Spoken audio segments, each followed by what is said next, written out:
And that was kind of the final straw that just kind of clicked. And I realized, oh my God, I'm an atheist. Oh my God, because I never thought I could be that. I thought that was like worse than killing people. That was so bad. But once it finally clicked that it just doesn't make sense to believe that. It's not logical to believe that. I started to wonder, well, what kind of world do I live in then? I became very, very, very curious. Started learning about.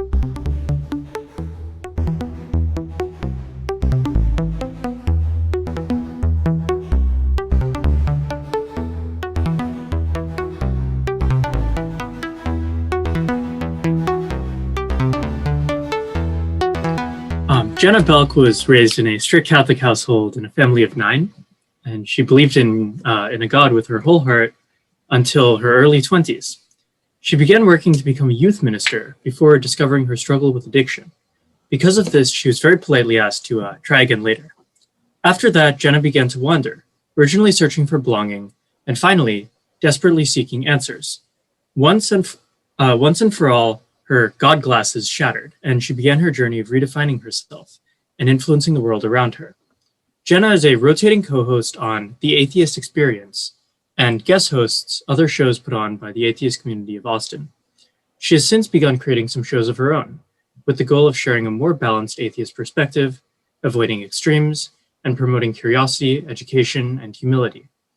Her current projects are Atheistasis, Carrot and Genesis for learning, painting, and meditating, respectively. She's also now one of the hosts of an up-and-coming pure call-in show with your friendly neighborhood atheist called The Ethan and Jenna Show, introducing many unique topics, promoting mental health awareness. Please join me in welcoming Jenna Belk. Hello. Thank you for inviting me. I'm honored to be asked to do this. I guess that's kind of the summary of my story. To go into a bit of detail, I basically got started. I started a new job. I was working in the service industry and I was really busy doing that, but I got overwhelmed with it because of my struggling with alcoholism, which is actually kind of part of this. I got a new job and got really bored because I had 8 hours a day to just do very monotonous stuff. Like some days I would spend just removing staples from papers. And I began to learn things, began to listen to books and watch shows. And Downton Abbey actually has been created with the intention of being pretty historically accurate. And I didn't know that. And I had been fascinated with that show. So that kind of got me interested in learning about history, as well as around the same time, I watched The Inexplicable Universe with Neil deGrasse Tyson. And the way that he spoke about the scientific astrophysics and stuff like that, I was very intrigued. And there were things that he mentioned that he said, oh, well, we've known this for 100 years or whatever. And I was like, wait, I've never heard this before. How come I don't know this? So then I began to wonder what else I don't know. And I began to wonder. I realized that I had never been a wandering person. I didn't allow my mind to wander. And once I began to do that, I began to wonder, well, why do we want what we want? Does free will exist? Things like that. Then I had a coworker who was a Muslim woman, and she had been listening to part of my journey, learning things, and knew that I was kind of questioning my religion. I'd, at this point in my life, identified as spiritual, but not religious. I thought, well, I know there's a God, but I don't know what. It could be just energy. I didn't know what it was, but I knew that there was something there. I just felt that. So then I expressed my journey to this woman, and she said, oh, well, I want to take you to a mosque then and show you my religion. And I was like, actually, that sounds like a lot of fun. I'm really interested in learning about different cultures and things. But before I start trying to figure out which religion I want to change to, how about I figure out if I believe there's a God first? Because I don't know how I feel about that.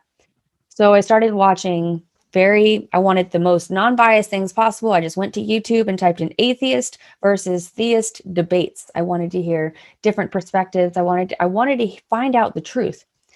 After several days, actually maybe even a couple weeks of almost 8 hours a day listening to these debates, I started to make some connections. I started to realize that a lot of the theist side was just the same argument, just twisted in different ways, and always came to like down a rabbit hole and never seemed to prove anything. And it seemed like they were getting proven wrong more than the atheists were, which shocked me. And at one point, Christopher Hitchens said something about, well, you know how you feel about all those other religions you don't believe in. That's how I feel about yours. And that was kind of the final straw that just kind of clicked. And I realized, oh my God, I'm an atheist. Oh my God, because I never thought I could be that. I thought that was like worse than killing people. That was so bad. But once it finally clicked that it just doesn't make sense to believe that. It's not logical to believe that. I started to wonder, well, what kind of world do I live in then? You know, I became very, very, very curious. Started learning about free will and all kinds of philosophical discussions, and started learning that I wanted to be, I get to shape who I am, and I wanted to be a more helpful person. And I realized that I wasn't a helpful person. Well, if that's who I want to be, if that's the purpose I want to give myself, how do I be more helpful? Well, I can volunteer somewhere. And I realized that the ACA, the Atheist Community of Austin, was the organization that put on the shows that I had been led to eventually, like the Atheist Experience and Talk Heathen. And I found out that they were in the same city that I'm in. So I decided to start volunteering with them, and just kind of started doing shows and finding out that I guess I have a voice, and I like to share my story for anybody that's willing to listen, just in case it helps somebody going through the same thing, because I felt very, very alone, and I think it would have helped me. So that's kind of my story in a nutshell. Uh, you mentioned your strict atheist upbringing. Would you, sorry, your strict Catholic Strict upbringing Catholic. in a I was large, like, not atheist. yeah, there's what's a strict atheist upbringing? Right. But yeah, you mentioned that, and would you say that, like, especially in a large family, and feeling kind of maybe almost drowned, perhaps, I mean, in the sense of like being there are so many people and everything, and it seems like you may not have been able to get your concerns out or something like that. Well, I was very annoying. I was always asking questions. I was always questioning things. Well, that doesn't make sense, and that doesn't make sense. And it just, in my head, I really wanted things to make sense. And so I finally learned that I really annoyed people by asking so many questions. So I tried, I guess, to stuff that.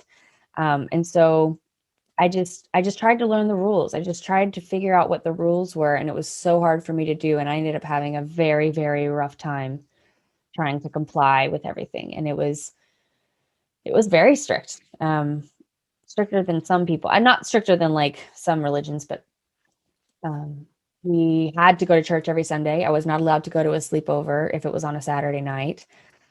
Lent was a big deal, giving things up. The punishment and the hierarchy was really, really pushed. We did a lot of rosaries, and we did CCD classes, Catechism classes on Wednesday nights after school, with a group of kids in another town.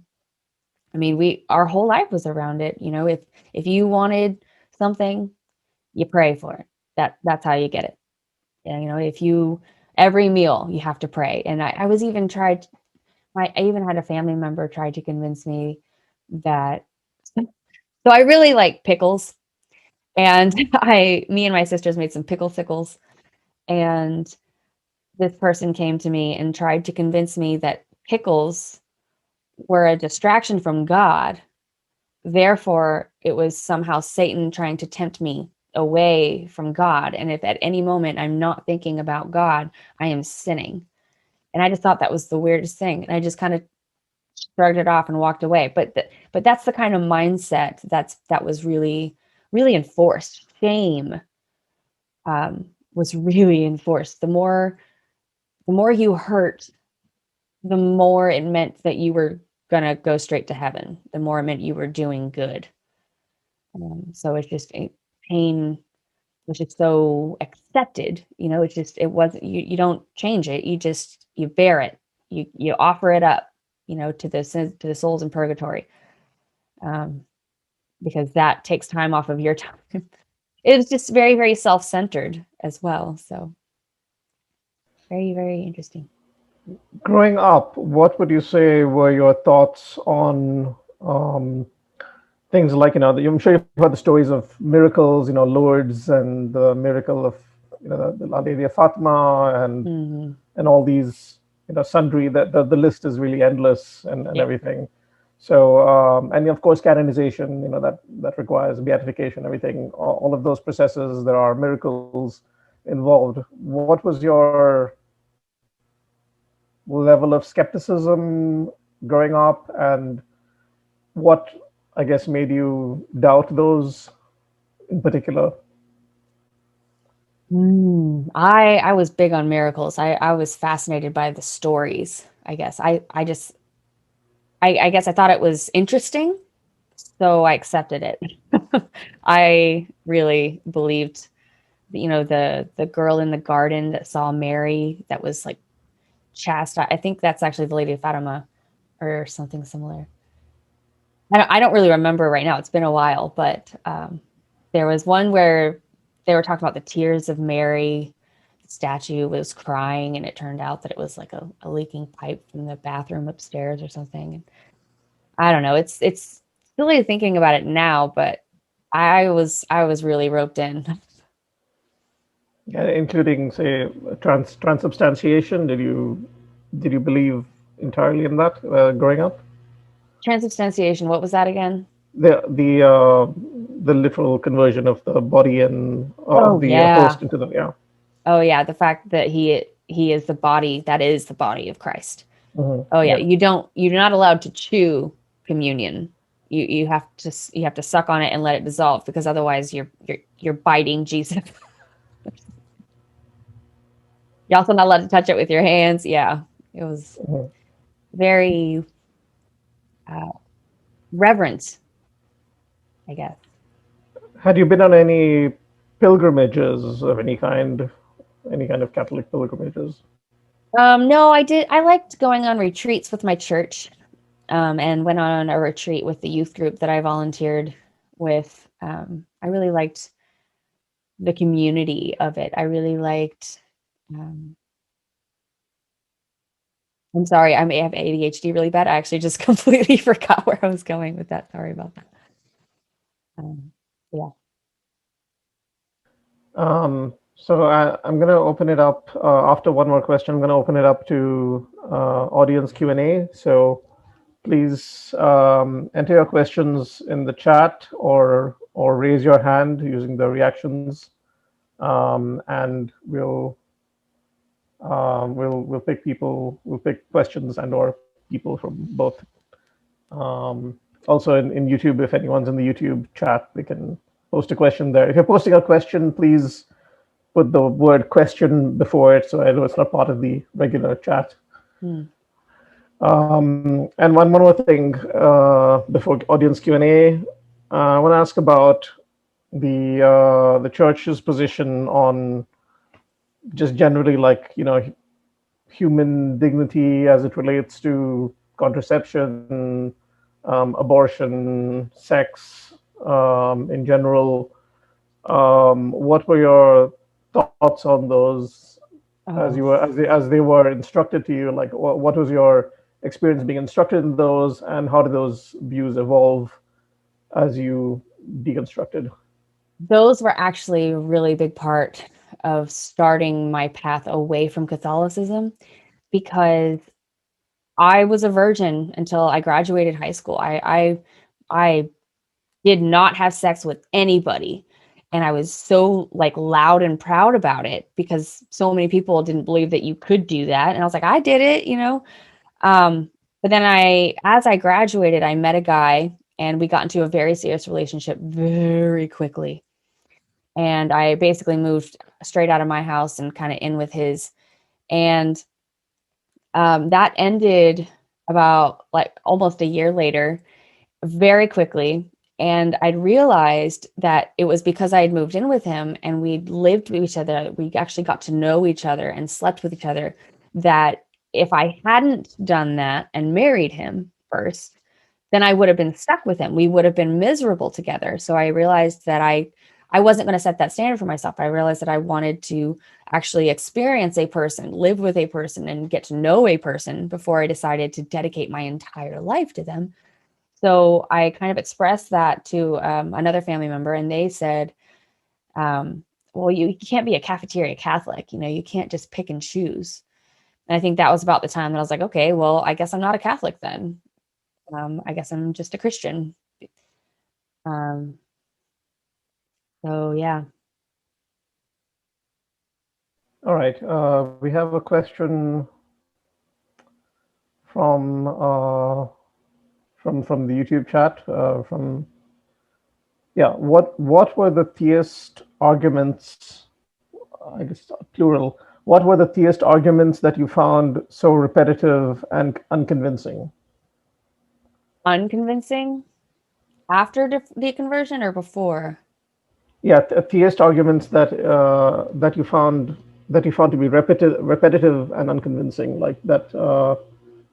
I mean, it wasn't specified. I think asking about the ones that you heard during the debates. Oh, I see.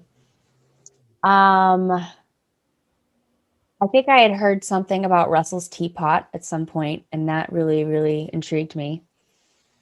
Theist arguments. Oh, theist arguments. I'm sorry. Let's see. That you found unconvincing. Pascal's wager, where, you know, if it's not God, then what is it? Or it's better to believe just in case. That's that one. Let's see. I just know. That's like the worst one. I just know. Okay. Or I had a personal experience. That's probably one that I hear the most is that somebody's had a personal experience and that proved it. And it's always very personal. So people are very finicky about even sharing that. So they just kind of stop it. I had a personal experience. So that gets a little tough.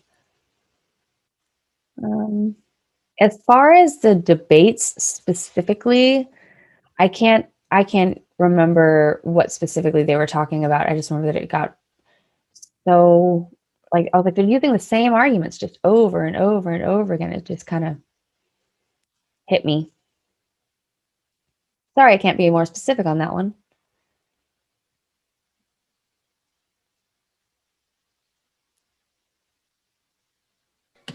Let's take Eric is raising his hand.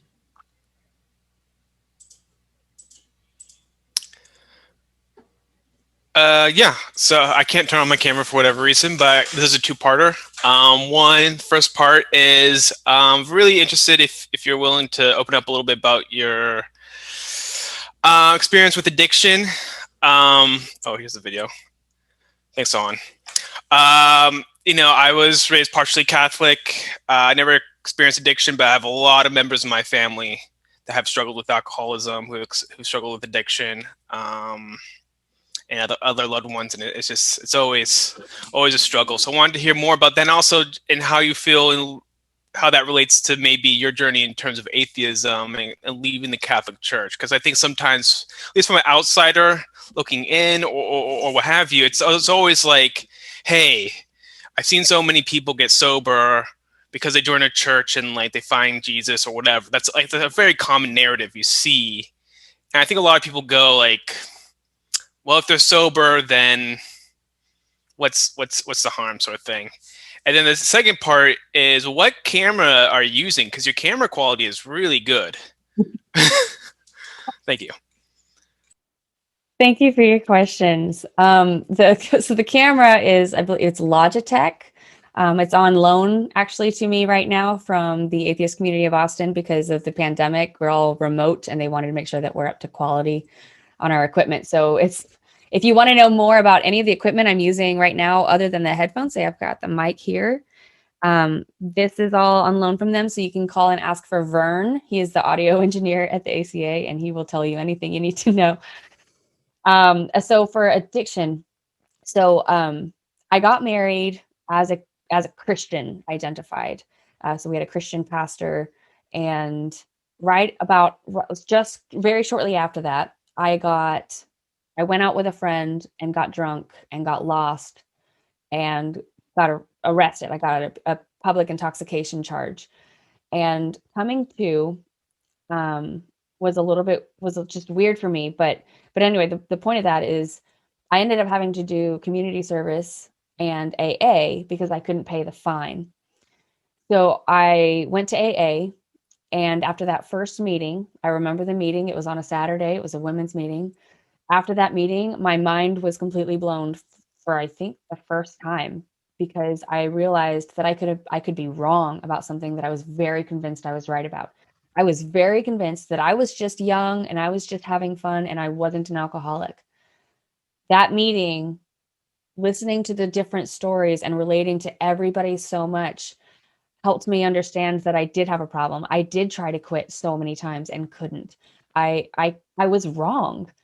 And just that just blew my mind. And so right after that, I went to rehab and learned a lot that I grew pretty angry that I didn't learn in school.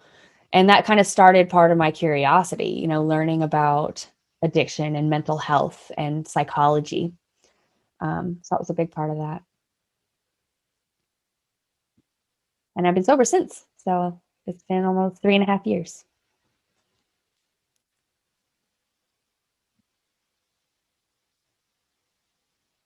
Thank you again. Right. Don't see any I see David. question Oh, he had a hand at the moment. Cafe, is that a question in the YouTube chat? Is that for Jenna? Well, I mean, here's someone's asking a question in the YouTube chat. If YouTube algorithms caused you to listen to theologians with more convincing arguments for theism, rather than kicked out videos of Christopher Hitchens making arguments for atheism, do you think you'd find yourself a theist right now? Well, thank you for that question. I'll post it in the chat. Okay. As well. Thank you. I don't think so, because some of the theists that I was listening to were some of the top theists, like William Lane Craig and Ben Shapiro, and some of the most followed and adored people. So if I had just heard more theologians, I think I would have just heard more of the same thing, which is one of the reasons that I stopped believing it in the first place. Because I just kept hearing the same thing over and over and over. Nothing new. Ben Shapiro is not, I don't think he's one of the top theists. He's very popular. So that says something. There's a question from Michael Gumpel. I hope I'm pronouncing this right. From Michael in the chat, do you think parents should enforce their religious beliefs on their children? Thank you, Michael. No, I do not. I personally, after doing plenty of research and being pregnant myself right now, I don't believe it's right to force anything on your kids. I think that it's right to help show kids how to think and not tell them what to think. I think that that's a much better approach, in my opinion. There's actually a question above that one. You want me to read it? Oh, yeah. From Nicole. Thank you for sharing your experience. Did you ever feel truly convicted in the Catholic faith prior to leaving it? Possibly convinced? Probably convinced, yeah. Yeah. Thank you, Nicole. I did. I was really roped in. I was positive, and I was one of those, I just know people. So I was very, very, very convinced. And I can't even express when I say that my mind was blown when I became an atheist. When I say the God glass is shattered is the best metaphor that I can think of. I mean, I couldn't believe that I had changed my mind on that until it just happened. It's not a decision that I made. That's another thing that theists tend to think, is that I chose to stop believing in God because I'm angry or because I'm hurt or scared or whatever.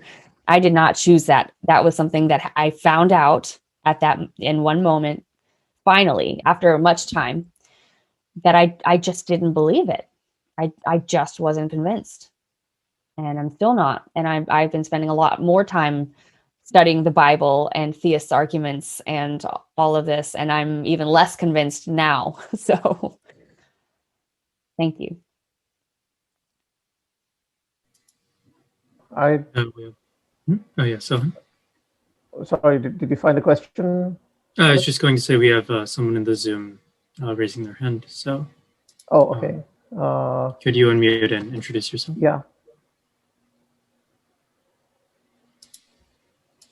Hello, good night, everybody. Good night, Hello. Jenna. Hi.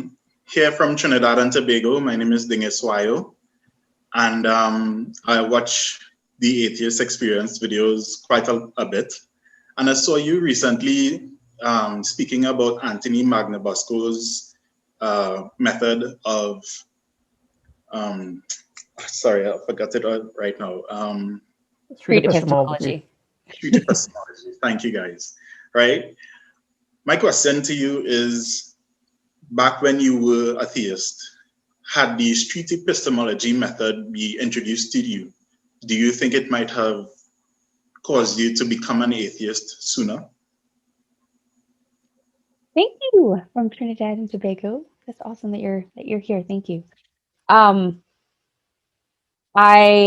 am actually at the point where I'm pretty sure that if I had been introduced to street epistemology type questions when I was a theist, I would have been deconverted way sooner, because I had never been exposed to questions like that before. I had never considered the things that are being asked before. They just never even occurred to me.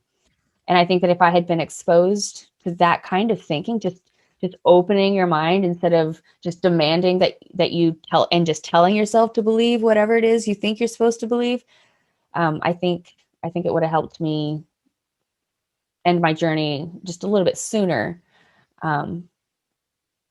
Yeah, I think it would have helped. And that's one of the reasons that I'm a really big advocate, is asking questions, it seems, is one of the best ways to help teach people, really, because when you're telling somebody what to believe, they question it. But when you're asking them what they think, they have to research it, they have to figure it out, and they kind of come up with the answers on their own, and they don't have me to blame for telling them the wrong thing or whatever. It's their own journey. So I that's kind of with the kids. I don't believe in telling people what to think. I believe in sharing your experience, giving your opinions when asked, but mostly questions have become a huge part of my life now. We have another question from the chat from Chidi Okolo. I hope I'm not butchering the pronunciation again. What keeps you motivated in your journey of atheism? Thank you, Chidi. It's very interesting. I tend to get very passionate about something and then fizzle off. And I'm amazed that it's been almost 2 years. Actually, it's been 2 years now of this kind of activism, and I am in no way fizzling out, because I am just refreshed and renewed every day by walking out into society, by seeing the bumper stickers and the billboards, and just listening to people tell me have a blessed day. Just talking with family members because it always comes up, or it's awkward because they don't want it to come up, or whatever. It's just, it has affected almost every single aspect of my life, and still does and continues to. And it's infuriating. And anger is a pretty strong motivator. Disappointment, frustration can really keep you going. Thank you again. We have one question from the YouTube chat from Kathy Lins. Did you ever have one of the personal experiences that you mentioned? If not, what leads you to discount others' personal experiences so much? If so, what was it, and why wasn't it enough to keep you Catholic? I'm going to post this in the chat as well. Thank you, Kathy. Okay, so first part, did I ever have one of the personal experiences? I don't think so. I think that I just kind of, the hearing about miracles and those kinds of stories were kind of my fuel in that aspect. I never experienced anything that just proved to me for sure that God is real and is the one that I was told he is. I never did, but I definitely believed each one that I heard at the time.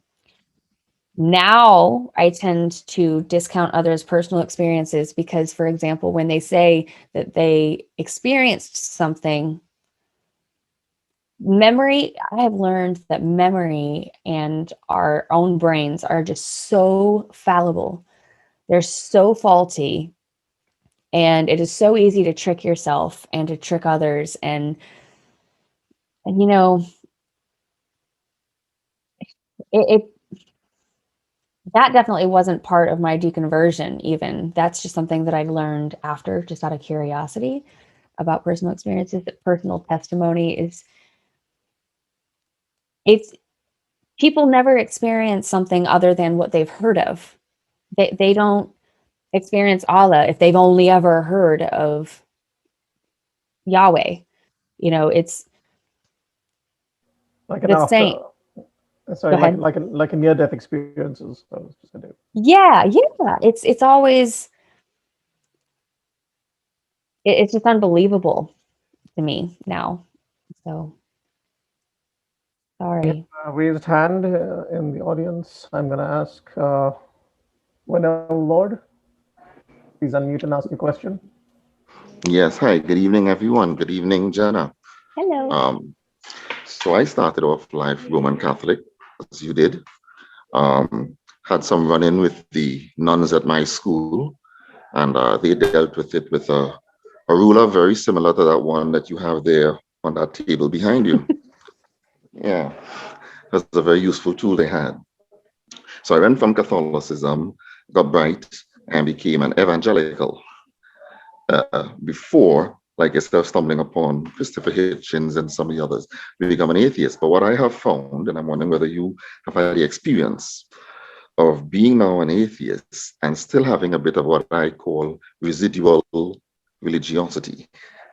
For some little things, I don't know, you have had that experience, like a simple thing, like it took me about 2 or 3 years before I could say anything that might be considered taking the Lord's name in vain. That was still a big issue. So that was a common thing, you think, amongst atheists. Yes, absolutely. Thank you so much, Manal. Yes, I still say, oh my God, actually. That's something that I said as a theist. I don't know why it was okay for me in my head to say it as a theist, but it was because there was a God, at least. But I still get at times kind of just like all of a sudden just a little bit of a fear that, well, what if I'm wrong about this too? What if I'm wrong?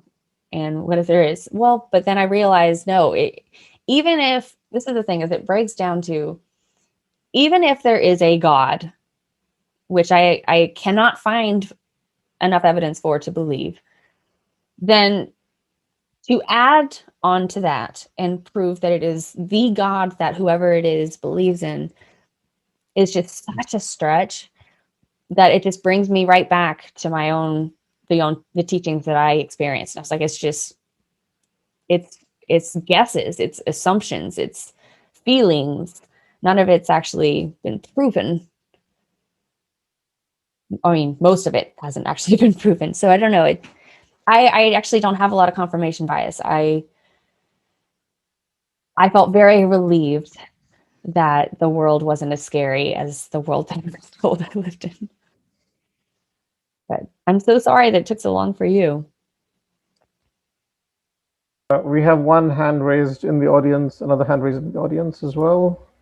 And I think the question in the chat was maybe a little before that. Sorry, we have a question in the chat, and we'll get around to that.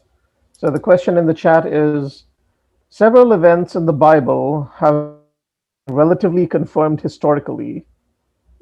To what extent would you say the events of the Bible are true?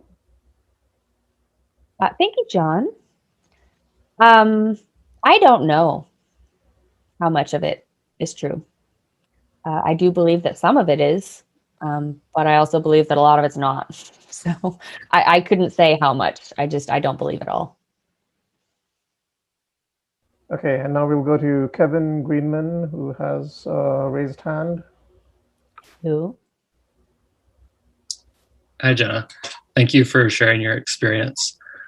So a question that I had was, excuse me, you kind of make it sound like based on your experience that you think that being raised in a religious household and being raised learning how to think or being taught how to think are mutually exclusive. So I was wondering, is that your perspective? Oh, no. Thank you for your question. But no, I don't. I think that I just got unlucky in the combination. I believe that Catholics can raise their kids how to think. It's just that in order to raise them as Catholic, you have to tell them what to think too. So I think people do it, but I don't know how.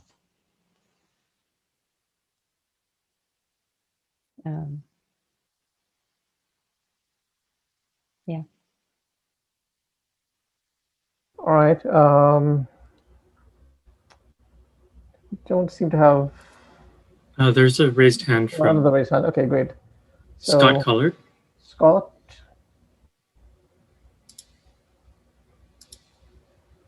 Hey, Jenna. Thank you for sharing your story. I appreciate it. So you kind of halfway answered my question, but I was more curious about your thoughts.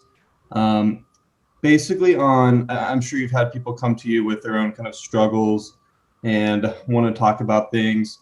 And I think you mentioned kind of people saying like, I just know, or you have to have faith. And so I'm curious and you also mentioned that you like asking questions, but I'm curious how you approach someone who's clearly struggling with religion, but also feels that almost desire that they have to have faith in something even without evidence. So I guess, how do you support that person? Thank you. I personally would reassure them that everything is going to be okay. They're asking questions, they're learning. It's completely understandable that they have that feeling, because that's something that I've learned about how brainwashing works, is repetition can convince people of pretty much anything. So it's completely understandable, and I probably recommend that they try to go easy on themselves, because I mean, it was going to happen. Like they didn't really have much say in it. And so now the fact that they're struggling and that their mind is changing, and the way that it's operating is changing, is a good sign. Change hurts, but it's good. It's going to happen. And I would just really encourage them to keep asking questions. I don't want to tell people what to do. Just follow the evidence, I guess. I hope does that answer your question?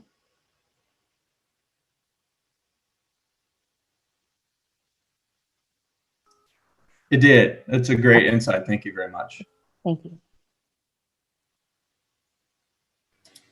And then we have a question from Eric again in the chat.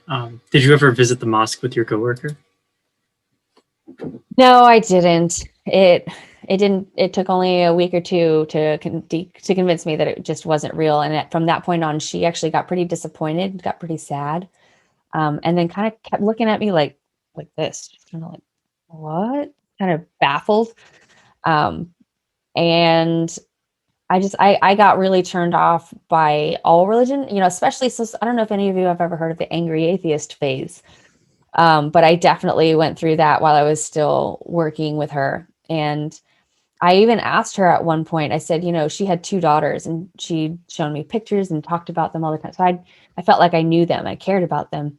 And I said, well, if you have 2 daughters, if your daughters had ever come to you and told you that they didn't believe in Allah anymore, would you disown them?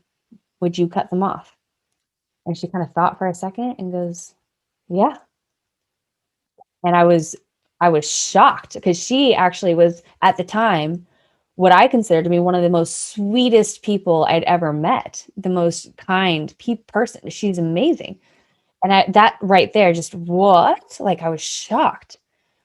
And ever since I started straying away from that kind of thinking, that kind of mindset, I have found some amazing, mind-blowingly amazing and generous and selfless people that I didn't know could exist. I didn't know that was possible. So I was really turned off by it. So no, but thank you. That's really unfortunate. We have a hand raised from Brent Lee. Go ahead, Brent. Mm-hmm. Okay, can you hear me? Yep. Okay. No, I just had a question. I know I get in these conversations a lot with people, and there's like, a lot of times people will ask like what your favorite argument is to refute, kind of thing, like from theists. But I kind of like have a beyond that. What's your favorite thing to explain? Like mine's always the gumball thing because I really like the gumball analogy. But what's your favorite kind of like first the argument, what you're refuting, and then what's your favorite part to explain? Second thing is I personally don't like to argue. It's funny because I'm on the atheist experience and people think that all that is arguing. But I tend to take more of a street epistemology type approach. I am more curious about how people have come to their conclusions. I'm more curious about how people reason and how people know things at all. And people that just claim to, I know this. Wow. I mean, I don't feel like that about most things. So I'm curious how you're so confident. So I guess that I don't necessarily like any particular argument or anything like that. I really, really, really like sincere people who are genuinely asking questions instead of just saying questions and preparing responses and trying to shut people down. It just seems so really dishonest to me. I really enjoy people who are genuinely asking things and asking things with them. Does that answer your question? Yeah, absolutely. Absolutely. Thank you. We have a question from YouTube from Kathy Lins again. Can one find evidence that there isn't a God? Posted in the chat as well. Not really. No. I mean, can someone? Maybe.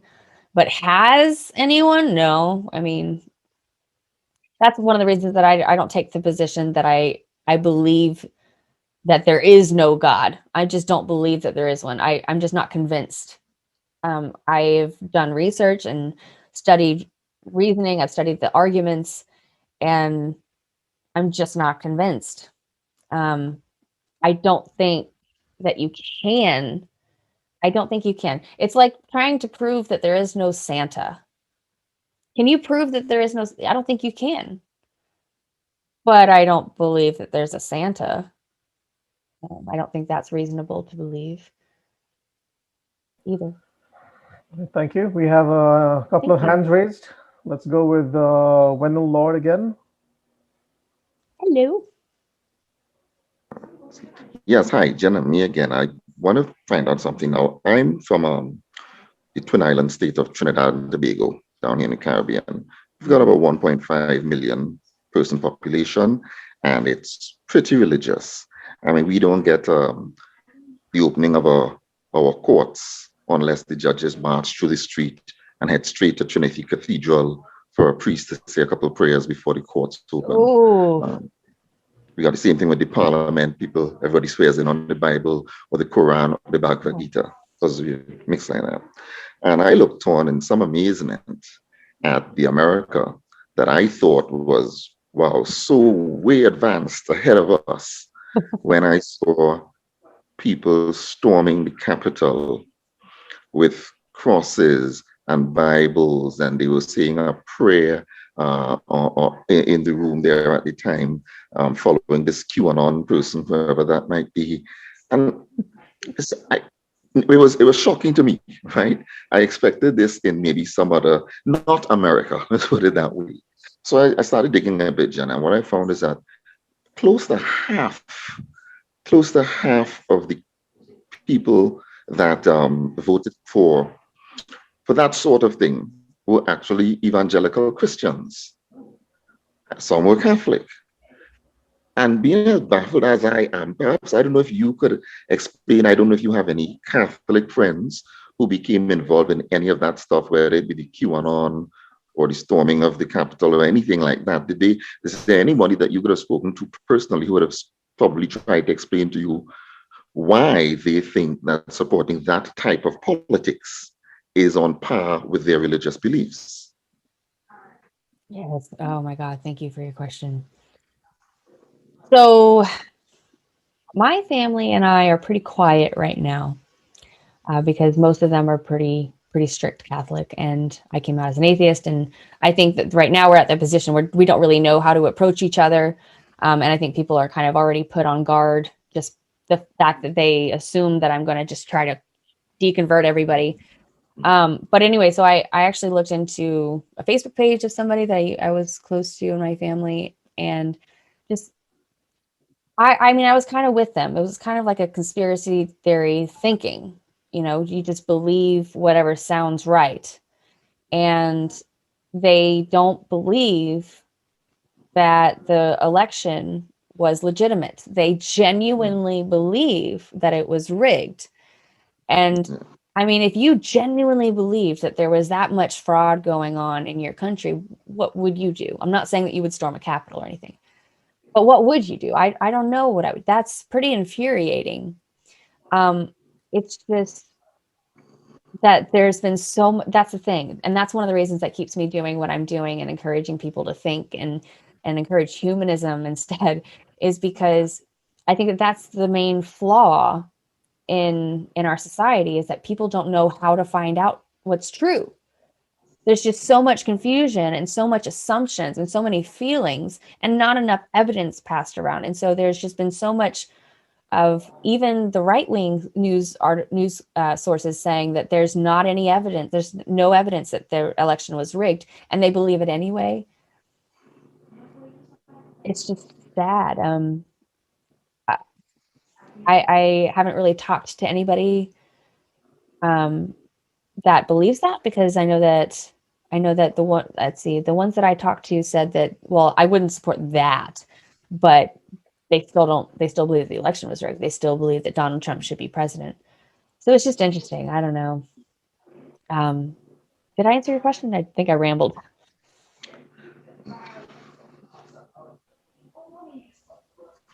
All right. So we have a question from. Thank you. Yeah. Thanks. And we have a question from someone. We have a couple of hands raised. David, please ask your question. Sure. Thanks, Sohan. And thanks, Jenna, for sharing your experiences. I'm curious, given that, people who come and really think deeply about this and come to a place where they are thinking that, there's no real way to prove either way that there is or is not a God, then it sounds like, you know, people at that juncture have a choice to make. What sort of, I guess, sort of what creed they're going to align their life with, and sort of what community to participate in. And I've known friends in the past who, you know, studied psychology and were raised in very religious households, and then came to question that faith later on, and then decided for a number of reasons to stay in the tradition that they were raised and with their family. And I know that this choice that you've made has come with a lot of costs, as you just described, with your family and with your existing relationships. I'm curious if you could tell us a little bit about, you know, what pushed you to make the choice that you did, and, you know, what might make that choice for others. That's a good question. I can understand wanting to just stay in the same lifestyle. It's the same. It's not as scary, you know, because it's comfortable. It's what you know. But when you finally decide, or I didn't really decide, it just happened to me, but I can understand how some people can kind of be in that phase, that kind of position where they're kind of wondering and not really sure and just trying to kind of teetering.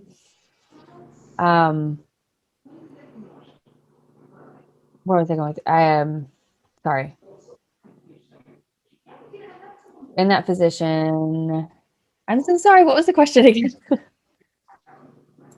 Yeah, it just, I guess, if folks are in that position, what kinds of things are they thinking about? What were you thinking about, you know, as you were making that choice? I'm very honesty inclined. Like, something about me, I've been faking most of my life. I've been trying to follow the rules and become who I thought I was supposed to be and all that, and very much following my animalistic instincts. But once I decided, I learned that I didn't have to do that, and I learned that there was another way, and it's basically just a blank slate. Completely blank slates of your life can be so terrifying to some people, but to me, mine was so messy that I was happy to start over, if that helps. Yeah, that's kind of how I saw it. I can't fake it. I can't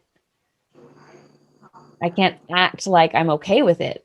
I'm trying to keep talking to people, to keep talking to theists, and keep trying to understand them, because that's what really helps me calm down, you know, from that angry atheist stuff. It's kind of like if somebody's never been exposed to the LGBTQ community, the best way to get comfortable is to talk to people, is to get, you know, expose yourself to them.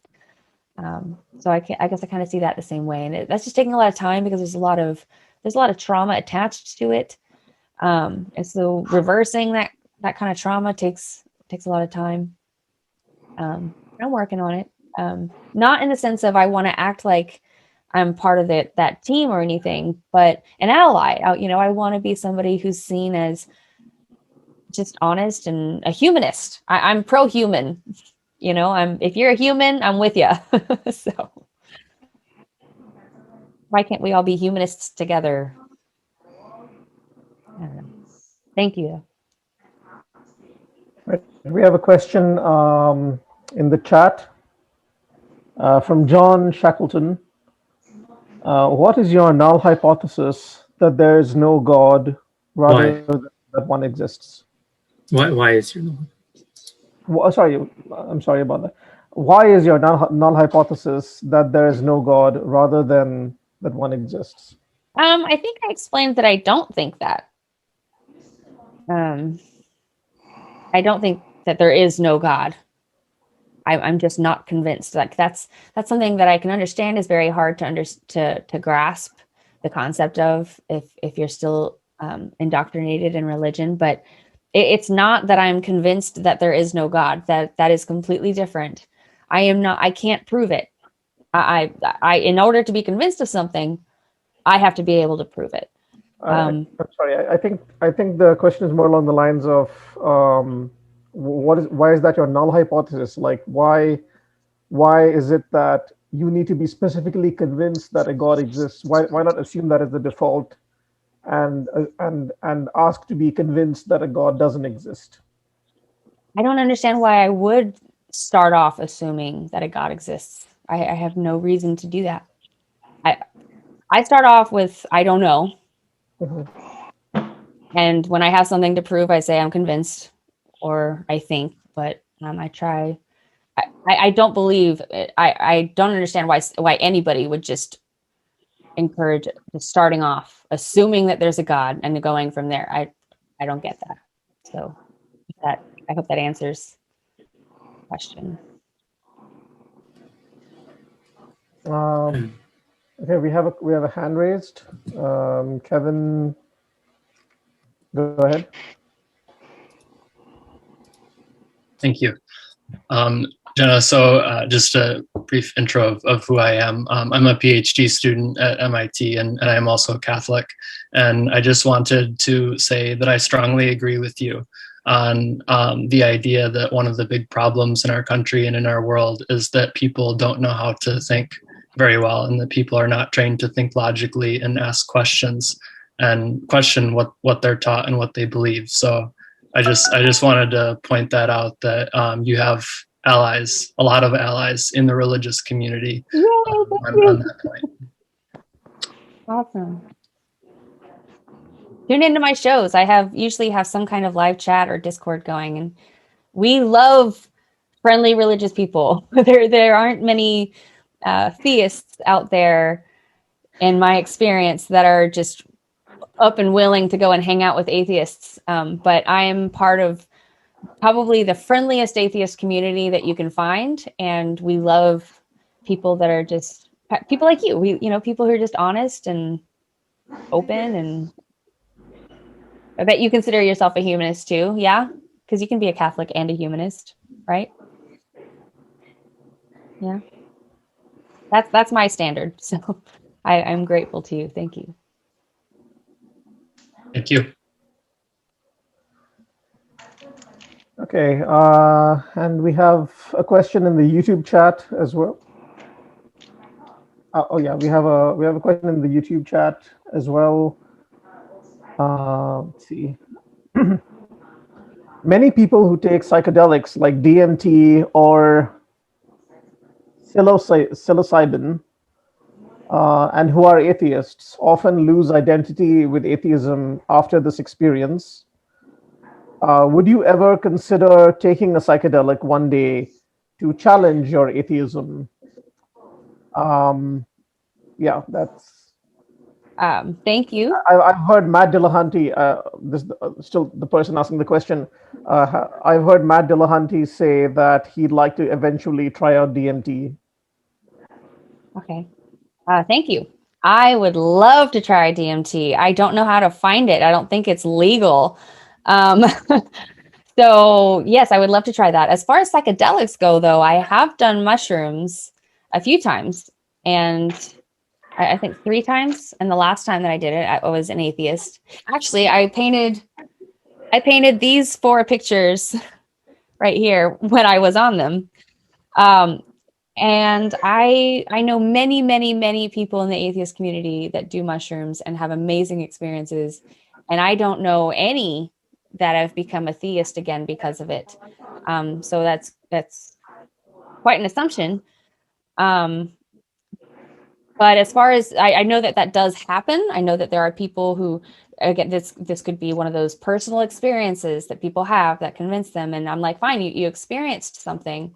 And what I don't understand is when people, every time somebody tells me they experienced something, they tell me what they experienced. And then I say, okay, well, how do you, then they say, oh, then that was God. I say, okay, how do you know that was God? Or how do you know that was an angel or whatever? And they can never tell me how. They just change the subject or whatever. But yes, I'm totally for psychedelics and psychedelic research, microdosing, such like that. But I have not done DMT yet. I would love to. Okay, we have a question in the chat, after which we'll go to the person who has their hand raised. So the question in the chat is from Michael Gemple.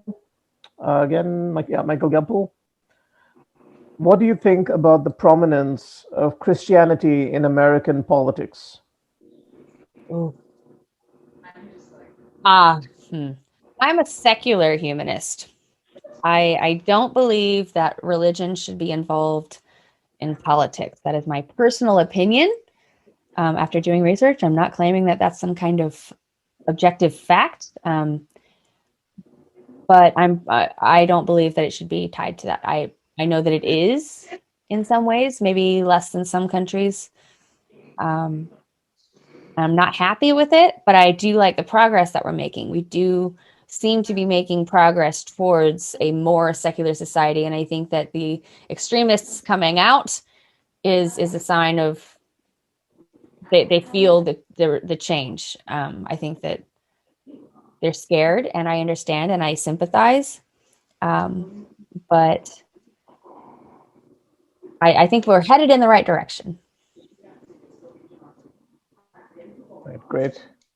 We have a hand raised.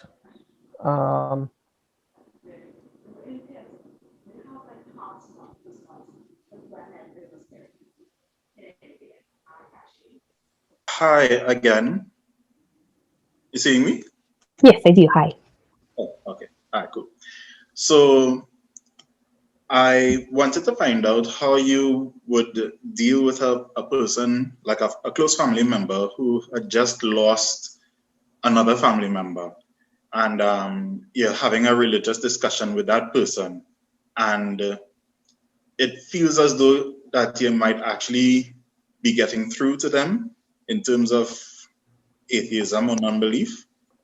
But you may be concerned about how they might respond in terms of, extra sorrow or grief or something. How would you handle it?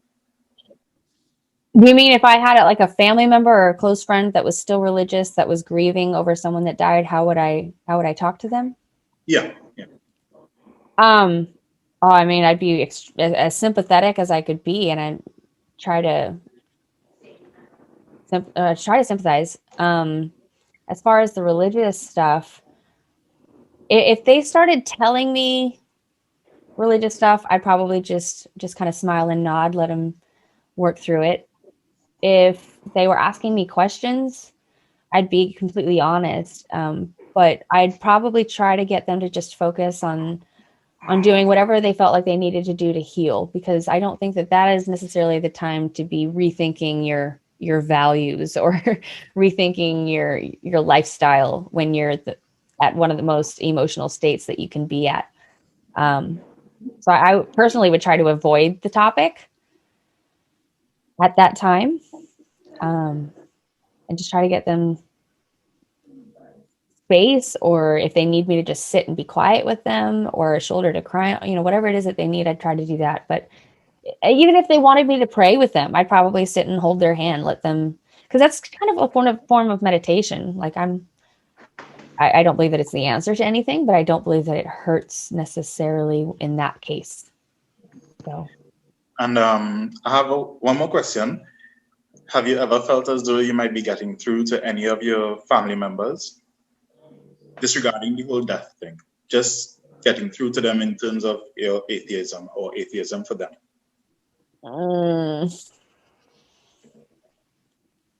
No. To be honest, I haven't. So I have probably several dozen closely related Catholic family members. So that's quite a bit. I mean, my dad's one of 7. I'm one of 7. My mom's one of 5. Almost my dad's entire family is very, very strict Catholic. I've probably spoken to 5 or 6 of them, and my grandmother, who I'm very, very close to, and she's probably the most religious, but she's okay with telling me that I've gone too far up the sewer, and I accidentally told her something pretty vulgar as well. So we get each other. I'm okay with that. She was with me during my whole journey, but she just bites her tongue. She just doesn't. We both think that the other are wrong in their reasoning, and that's okay. But I think that I haven't really come close to, deconverting anybody. That's honestly not my goal when it comes to them now, because I don't think that I can. Initially, that was my goal, because I care about them, not because I wanted to manipulate anybody, but because I realized that I felt more free I felt better. There was so much less pain and suffering in my life, and I wanted so much of the pain and suffering to stop in my family. But I realized that that's not the right way to approach things, especially people that you care about. So that's just me. Thank you for sharing.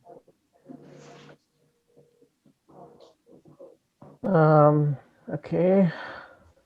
Well, we don't seem to have any more questions right now. Okay, well, I'll leave it open for a couple more questions, but I have a couple of questions as well. Oh, okay. I just want to mention to everyone that we'll be taking questions as long as there are questions until about 8:30ish, after which we'll officially end the event, but we'll keep the session open for people to hang out, discuss it in a more casual way. Everyone's welcome to stay, especially Jenna, if you can, like however long you can, until maybe 10 or so. As long as people want to stay and discuss, it'll be a more unrestricted, informal, unstructured talking.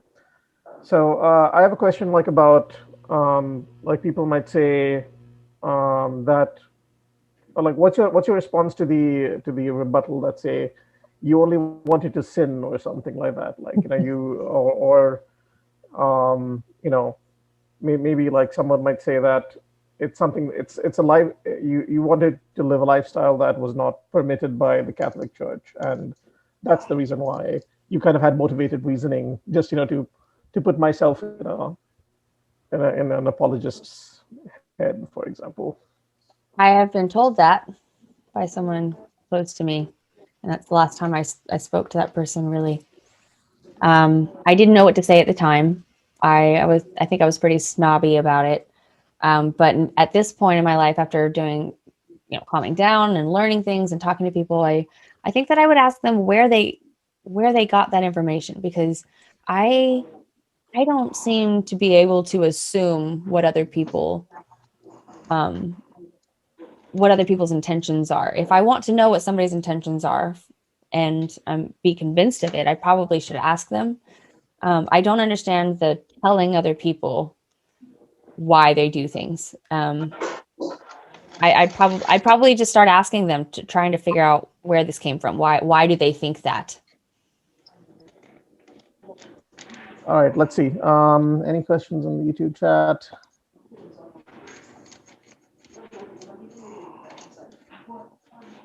Okay, well, Seems like it's mostly discussion of what level of drugs you need to be doing in order to have religious experiences. All of it. Very interesting. What was that? Yeah, go ahead. All the drugs you have to be doing, the level that you have to be doing is all the drugs to have a religious experience. Oh, yeah, I can't do that. So I guess I don't get any. Okay, well, if there aren't any more questions as such, then we'll formally close the event. So I want to thank Jenna, profusely thank Jenna, because that was very very interesting, very deep and meaningful look into an atheist's journey out of Catholicism. As a former Catholic myself, especially, I was excited for this event, and I'm very thankful for that you shared your story and your perspectives with us. And yeah, please, everyone, virtual applause for Jenna if you use your reactions. And yeah, I just want to ask if you have like a final thing to say, uplifting to words perhaps to people who are considering leaving Catholicism, people who are still Catholics. On a closing note. Oh, me? Yeah. Oh, sorry. I personally, I would just please recommend, please be patient with yourself. Don't be hard on yourself. There's nothing that you have to do right now. it's not something that you can just convince yourself not to, or convince yourself to. This kind of thing, you just keep asking questions, keep trying to be, just, I encourage honesty to no end. Just be honest with yourself. But it'll be okay. You know, even if there's no God, a lot of us are okay. So don't be too scared. It's completely understandable that you are, because you've been told a lot of scary things probably. So thank you so much. This is fun.